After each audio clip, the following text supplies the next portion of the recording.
Pemirsa, dermaga Watununggul Kedonganan Badung dipasangi fasilitas cuci tangan. Ini merupakan satu dari sejumlah langkah penanggulangan pandemi COVID-19 di dermaga Kedonganan yang merupakan pusat keramaian. Ini perahu yang turun. Dermaga Kedonganan memang ramai dipadati masyarakat, baik yang berprofesi sebagai penjual ikan, nelayan, pembeli ikan maupun wisatawan. Ramainya dermaga Kedonganan tentu saja berisiko mempermudah penularan COVID-19.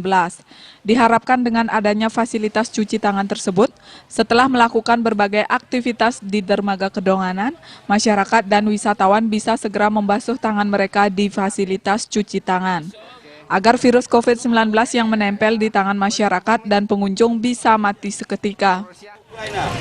Ukraina, oh. Ya.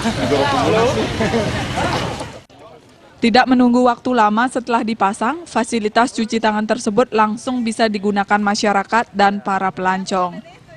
Gung Krisna, Bali TV.